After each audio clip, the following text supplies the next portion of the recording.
कि 21वीं सदी के 25 साल चले, वो 1/4, और तो ये 1/4 है 26 से 50, ये महत्वपूर्ण है। तो जब अमृतकाल में हम बैठे हैं, महत्वपूर्ण वर्ष में बैठे हैं, और प्रजापिता ब्रह्मा कुमारी जी ईश्वर विश्वविद्यालय के हेडक्वार्टर में बैठे हैं, तो साल तो महत्वपूर्ण है ही, दिन भी महत्वपूर्ण है। और अगर हम सब ये तय करेंगे कि भारत को विकसित भारत बनना है, भारत को नेतृत्व भी करना है संसार का, क्योंकि जो आध्यात्मिक ज्ञान भारत के पास है वो संसार के दूसरे देशों के पास कम है, इसमें कोई शक नहीं है। जो आध्यात्मिक ज्ञान या जो आध्यात्मिक गुरु या आध्यात्मिक संत महात्मा या आप जैसे लाखों ब्रह्मा कुमारीज जिस काम को कर रहे हैं, ऐसे लोग संसार में और देशों में कम हैं। तो स्पिरिचुअल लीडरशिप अगर किसी को संसार देगा तो वो एक ही देश है, उसका नाम है भारत। हम योग में लीडरशिप ले चुके हैं। आज संसार में किसी भी देश है तो वो कहता है कहां से आई ये विद्या, बोला भारत से। हम ऐसे आयुर्वेद में भी हम लीडरशिप ले चुके हैं। ऐसे हम कई क्षेत्र हैं, जैसे स्पेस में हमने लीडरशिप ली, लेकिन आध्यात्मिक क्षेत्र में भी हमें लीडरशिप लेनी है, और इस दिशा में ही आज का ये कार्यक्रम है। क्योंकि जब मैं पढ़ रहा था आपका निमंत्रण पत्र, तो मृत्युंजय भाई आपने इसमें लिखा कि collectively resolve for a value based society, मूल्य आधारित समाज बनाने के लिए आपने आज ये कार्यक्रम किया, जिसकी सबसे ज्यादा जरूरत है। आपने जिस विषय का जिक्र किया वो विषय भी मूल्य आधारित समाज से जुड़ा हुआ है। हम तो आपकी बात से सहमत हैं, लेकिन समाज को भी जागृत करना पड़ेगा, और हम जागृत होंगे। धीरे धीरे इस दिशा में तेजी से वातावरण फैल भी रहा है। आपने महात्मा गांधी के उस उद्घोष को जिक्र करके जिक्र किया, लेकिन मैं आपको कहना चाहता हूं कि अब धीरे धीरे इस दिशा में विचार भी तेजी से आगे बढ़ रहा है।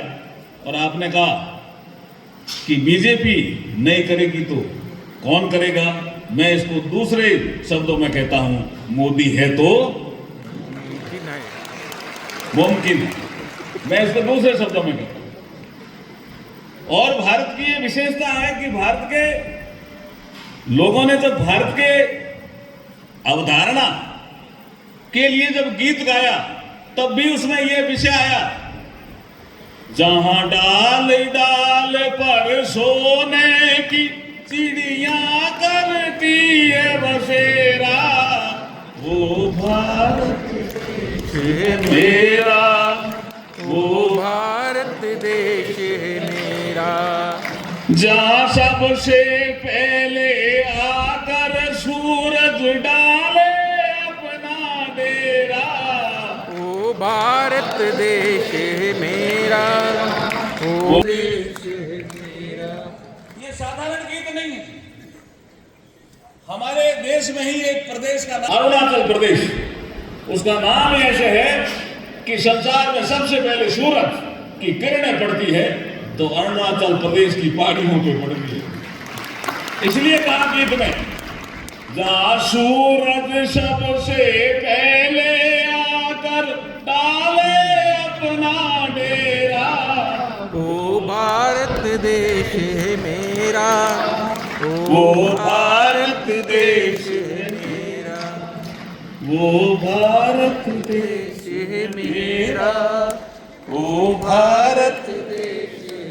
जैसे ही अपनापन होता है हमारे देश के प्रति कि देश मेरा है, जैसे अभी जयंती दीदी ने खूब फरमाया था, घर से शुरू कर, ये घर मेरा है, ये परिवार मेरा है, ये गली मेरी है, ये मोहल्ला मेरा है, ये समाज मेरा है, ये देश मेरा है।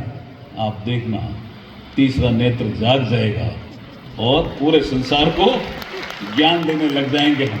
यही तीसरा नेत्र है, यही है ना तीसरा नेत्र। जब ये भाव आ जाए ये मेरा, और जैसे अपनापन आता है हम गंदगी भी कम करेंगे, हम भारत को स्वस्थ रखेंगे, भारत को विकसित भारत बनाने में काम करेंगे।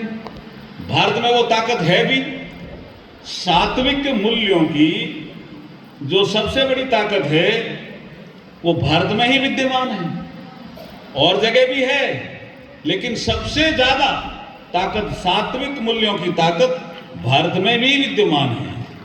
ये स्वरूप सामने दिख रहा है। आप सबके लिए जोरदार आप ताली बजा दीजिए। जैसे आपको कहा गया, मैं जिससे आपको समझ में आएगा कि हम आईपीसी सीआरपीसी एविडेंस एक्ट को लेकर के बैठे थे। देश तो 1947 में आजाद हो गया था, लेकिन ये अंग्रेजों के बनाए हुए कानून हम उनको चला रहे थे। नरेंद्र मोदी जी ने कहा इसमें सुधार करना है, और जब हमारी चर्चा हो रही थी तब साहब कह रहे थे, पीएम साहब, कि अंग्रेजों को भारतीय नागरिकों को दंड देना था, इसलिए वो दंड संहिता लेके आए। मुझे भारतीय नागरिकों के साथ न्याय करना है, इसलिए हम न्याय संहिता लेकर के आएंगे। ये सोच का फर्क है, और चेंज हुआ। 1 जुलाई 2024 से पूरे देश में आईपीसी की जगह, भारतीय दंड संहिता की जगह भारतीय न्याय संहिता लागू हो गई। सीआरपीसी की जगह भारतीय नागरिक सुरक्षा संहिता लागू हो गई। इंडियन एविडेंस एक्ट की जगह भारतीय साक्ष्य अधिनियम लागू हो गया। टेक्नोलॉजी का स्वरूप सामने आ गया। मैं कहीं पहले, अच्छी तरह से मुझे याद है, मैं एक जगह कलेक्टर था, मैंने किसी को सस्पेंड किया, कोर्ट में मुझे बुलाया, मैंने कहा मैं तो एमपी बन गया, तो भी आना पड़ेगा। मैं गया और कुछ नहीं पूछा, कोर्ट ने इतना ही पूछा कि ये दस्तखत आपके हैं क्या? मैंने कहा मेरे ही हैं। कि आपने ये दस्तखत होश हवास में किए थे क्या? मैंने कहा होश हवास में ही किए। और उसके बाद छुट्टी कर दी मेरी। आने जाने में पूरा 2 दिन लगे, जहाँ ये तारीख थी वहाँ, और मैं कहीं और था। 2 दिन मेरा समय खराब हुआ। अब नहीं होगा नरेंद्र मोदी जी के कालखंड में, मैं घर बैठे ही कंप्यूटर खोलूंगा और कोर्ट में सीधा पहुंच जाऊंगा। आ गया हूं मैं अर्जुन मेघवाल, क्या पूछना है? तो मुझे कागज दिखाएंगे कि आपने ये साइन किए थे, आपके ही हैं क्या? मैं कहूंगा मेरे हैं। होशवास में किए कि हाँ, तो एविडेंस पूरा हो जाएगा। यही चेंज हो रहा है, यही सुधार हो रहा है इस देश में, यही सुधार हो रहा है। जेल में आदमी जेल में है, कोर्ट ने छोड़ दिया, 2 दिन तक कॉपी नहीं मिली, छोड़ने के बाद ही वो जेल में रहा। और जब कॉपी लेकर के गए तो जेल सुप्रिटेंडेंट ने कहा कि 6 बज गई है शाम की, जेल बंद हो गई है। 3 दिन जेल में रहा। लेकिन अब ऐसा नहीं होगा। जैसे ही कोर्ट ऑर्डर करेगा, उसको ई कोर्ट पे अपलोड करेगा, और ई कोर्ट वाला ऑर्डर ई प्रिजन पे अपना आप ही चला जाएगा। सुप्रीटेंडेंट साहब देख लेंगे कि फलाना कैदी छूट गया है, किसी की इंतजार करने की जरूरत नहीं है, वो छोड़ देंगे। यही परिवर्तन हो रहा है मोदी जी के साथ, यही चेंज हो रहा है, तेजी से सुधार हो रहा है। मैं इस अवसर पर आपने मुझे बुलाया, क्योंकि मुझे आगे 2-3 प्रोग्रामों में जाना है। जैसे मैंने पहले कहा कि तमिलनाडु का मैं को इंचार्ज हूँ, तो वहाँ का एक विश्वविद्यालय है जिसका हेडक्वार्टर अमरावती है, विजयवाड़ा। वहाँ मुझे जाना पड़ेगा और दीक्षांत समारोह है। बड़ी संख्या में वहाँ भी विद्यार्थी इंतजार कर रहे हैं। इसलिए मैं फिर कहूँगा कि आपको भारत अपना लगना चाहिए, और ये भाव जो आज आपने भरा है, ये साधारण भाव नहीं भरा, ये तीसरा नेत्र खोलने वाला भाव भरा है, जान कीजिए। इसके लिए मैं आभार प्रकट करता हूँ। आप सबको कहता हूँ ओम शांति, ओम शांति। ओम